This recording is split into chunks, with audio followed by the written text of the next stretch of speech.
Some places carry a weight, not just in their soil or their structures, but in the air itself, a kind of stillness that feels less like peace and more like a held breath. That's Hays, Kansas, a town that exhales dust and whispers, a place where the wind carries more than just prairie grass. It carries the echoes of promises broken, futures lost, and fears left unspoken. We're in 2025, but some wounds here feel centuries old. The economy is a ghost, jobs are rare as rain, and beneath the surface, a quiet, insidious racism festers. It's in the averted gazes, the sudden silences when you walk into a room, the unspoken accusations that cling to you like the Kansas dust. I've known that dust my whole life. It coated everything. I'm Maya Johnson, 42 years old, and my life has been played out in the aisles of the local grocery store, ringing up forgotten dreams and stale bread. Cassier. It's a role I've worn for years, a quiet uniform in a quiet town. But in Hays, you don't just have a job, you have a past that defines you. Mine goes back to a tragedy, a fire that stole my family when I was just 18. No official explanation ever came. No charges, just whispers. The town never said it out loud, but they laid the blame indirectly at my feet. My father was Nigerian. I am biracial. And in Hays, that was foreign enough to be cursed. The fire, the foreignness, it all blended into a single unspoken accusation. They looked at me and saw not a survivor, but a stain, a living reminder of something they couldn't comprehend or simply refuse to. I became the town's ghost, seen but never truly acknowledged, existing on the fringes of their collective consciousness. My days were a rhythm of scanning groceries, the beep of the register, the polite, empty smiles. But inside, I was a battlefield. The memories of the fire, the smoke in my lungs, the screams that still echoed in the silent nights, they clung to me, a constant reminder of what I'd lost and how unfairly I'd been judged. I saw the town's judgment in every glance, in the way conversations would drop to a murmur as I approached. I was a pariah, living under the weight of an unspoken accusation, a perpetual outsider in the place I called home. Then came a night that shattered the monotony. Two rival youth gangs converged in the market, their young faces hardened by a desperation too familiar. The air crackled with tension, the kind that precedes an explosion. Weapons appeared, gleaming dully under the fluorescent lights. My heart hammered against my ribs, but it wasn't fear that took hold. It was an instinct, raw and urgent. Instead of panicking, I observed them. Tyler, 17, carried himself like a leader, but his eyes held a weariness far beyond his years. I saw the raw pain behind his bravado, the trauma fueling his anger. I stepped forward, my voice calm, almost unnaturally so. I spoke to them not with authority, but with a quiet understanding, a recognition of their shared brokenness. And to my own surprise, they listened. The tension slowly deflated like a punctured tire. No shots fired, no blood spilled, just a fragile, uneasy peace. The incident rippled through Hays. No one offered congratulations, no open praise, but the whispers began. My name was on everyone's lips, this time not just for the fire, but for something unexpected. This sudden emergence from the shadows bothered Karen Whitaker, 50 years old, the town's wealthiest real estate agent. She was my long-standing adversary, a woman I'd lived under the shadow of for years. In her eyes, I was stained by the past, forever tainted. My quiet heroism irked her. It disturbed the order she believed in. an order where people like me stayed in their place. But I sensed that her animosity wasn't just about my past.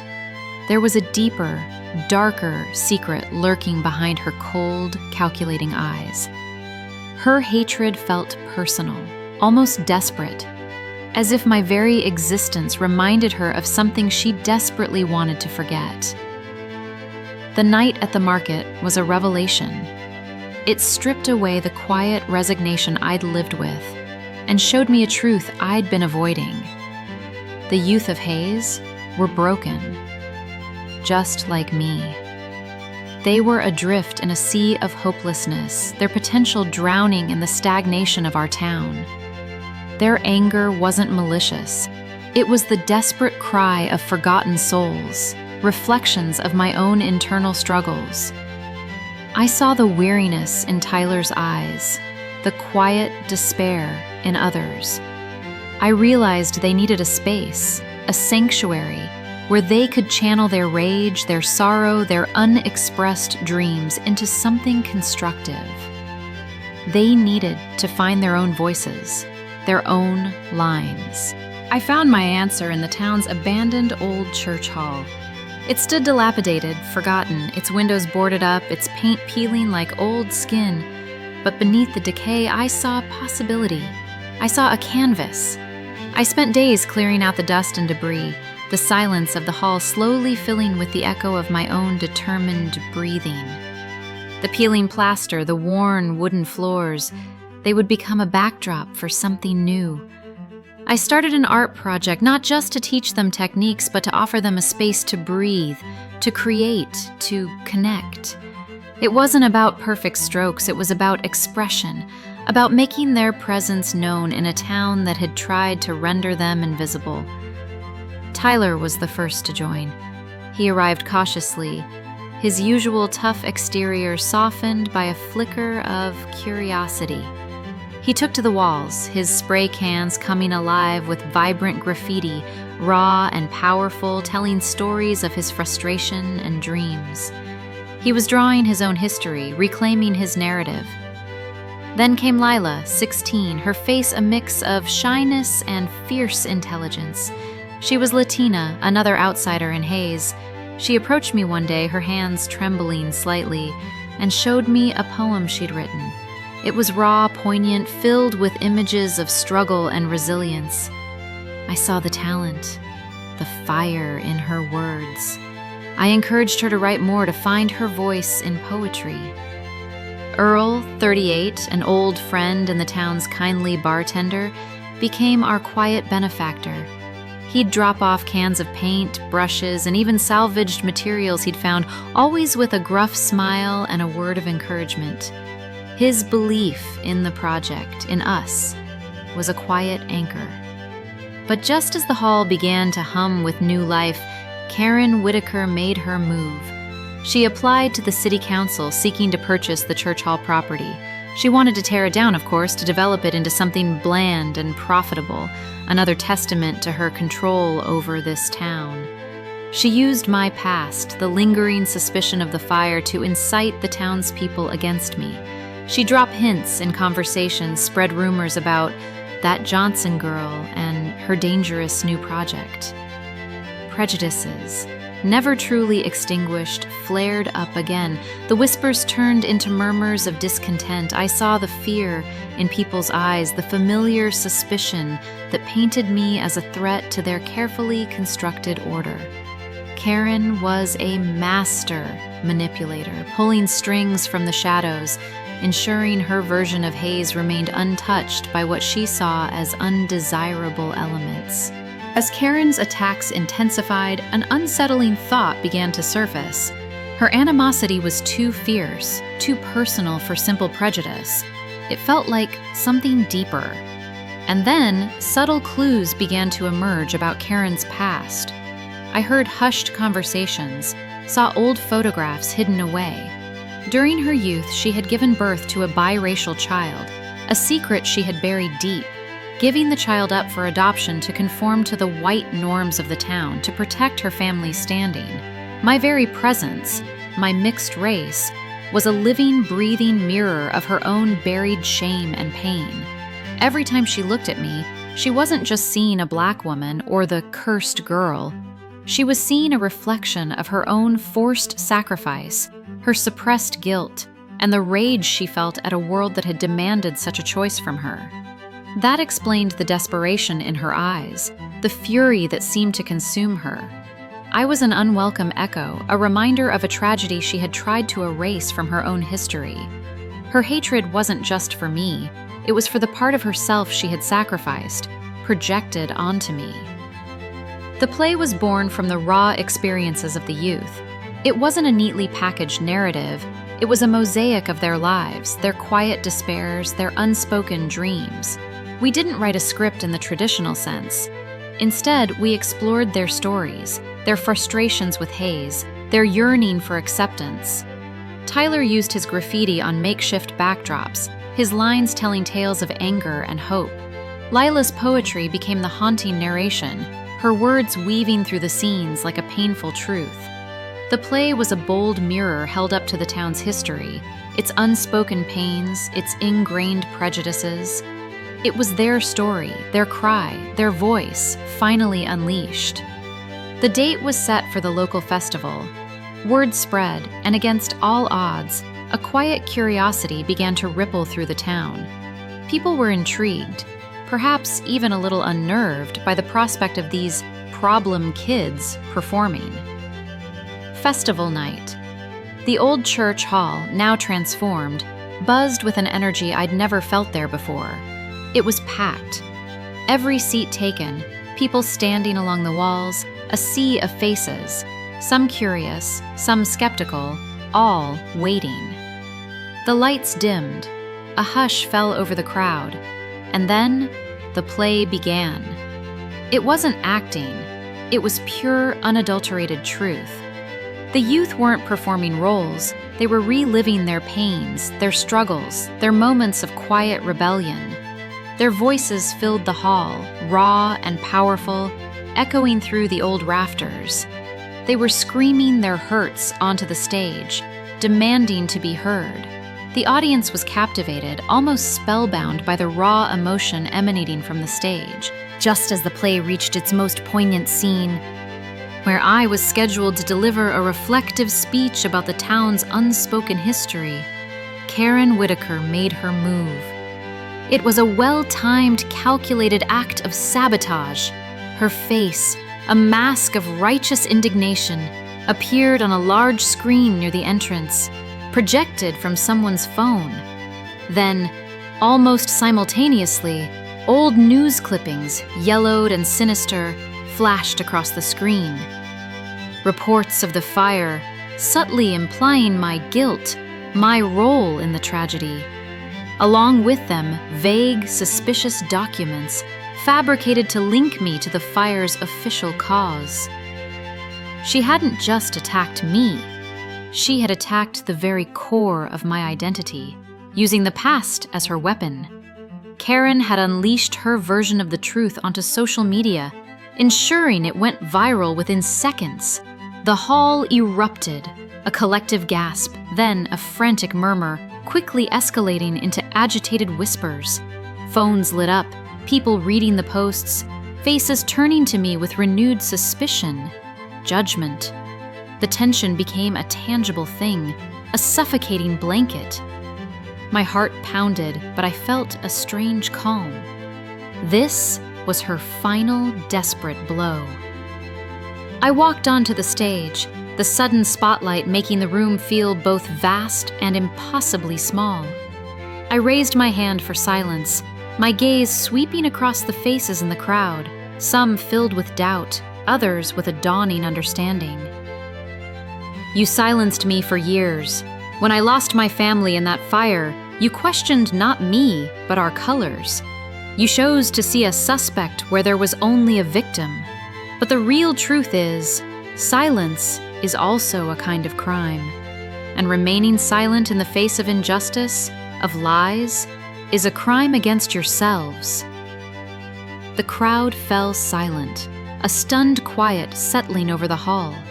My words hung in the air, heavy with unspoken truths.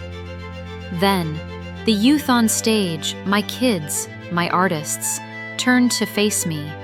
One by one, they stepped forward, standing behind me, a silent wall of defiance and solidarity. Their eyes, once filled with despair, now held a fierce, unwavering loyalty. They were my shield, my army. They understood. The play continued. Lila's poetry, Tyler's art, their raw, honest performances. They cut through Karen's manufactured chaos.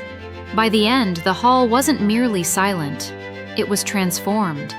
When the final words faded, the applause started softly, then swelled into a thunderous standing ovation. It wasn't just for the play. It was for the truth, for the courage, for the silent victory that had just unfolded. The festival was a turning point. The standing ovation, the unexpected silence from the town council regarding Karen's accusations, it felt like the first breath of clean air in years. But the fight wasn't over. Karen had shown her hand, and now it was my turn to reveal hers. Justice, true justice, wasn't just about winning a lawsuit. It was about exposing the rot, the hidden corruption that had poisoned Hayes for so long. After the festival, I began meticulously gathering evidence against Karen Whitaker. I knew she was hiding more than just prejudice. Her real estate empire felt built on shaky ground. And then, a crucial piece of the puzzle fell into my lap. Bobby, Karen's son. He had been quietly participating in my art project, drawn to the truth and acceptance he found in the church hall. He wasn't overtly rebellious, but he was observing. He'd seen his mother's true face, the manipulative, ruthless woman beneath the polished exterior. He approached me cautiously, a conflicted look in his eyes. He handed me a USB drive, his voice barely a whisper. "These are Mom's files, the ones she keeps secret." The drive contained Karen's illegal real estate files, forged documents, illegal land acquisitions, shady deals that had systematically driven out low-income families and people of color from prime properties, exploiting their desperation. It was a web of deceit that exposed her true power in Hayes, a power built on exploiting the vulnerable. She hadn't just been preserving her family's status.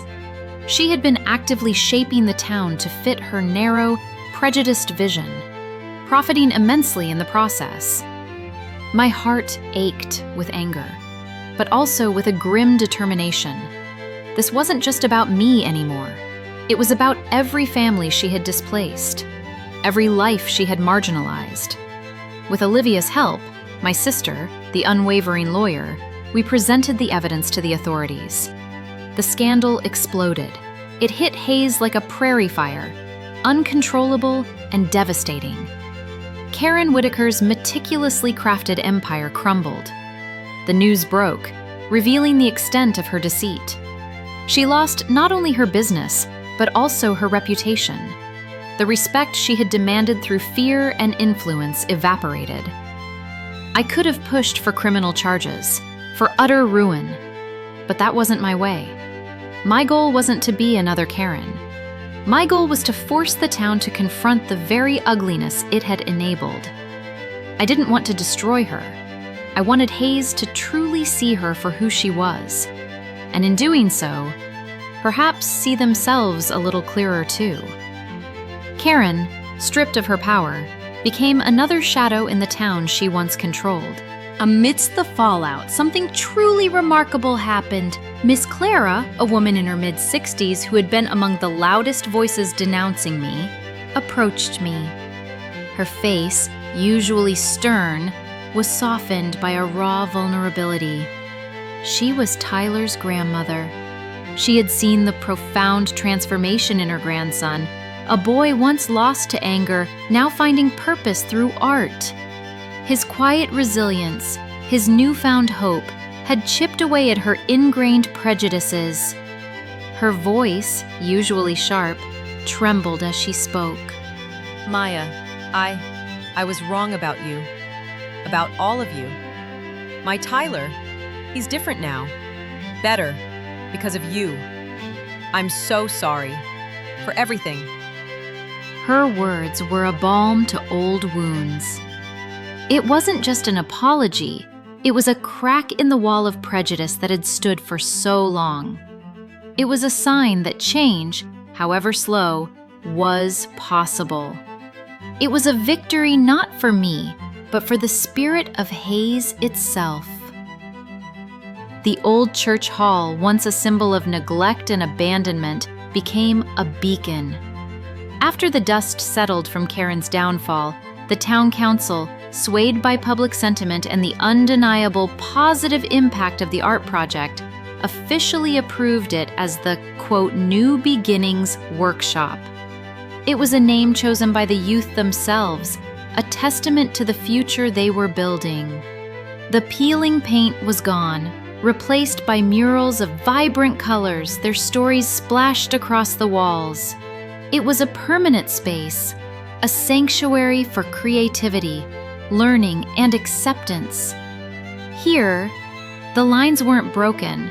They were being redrawn, connected, made stronger by the very hands that once felt lost.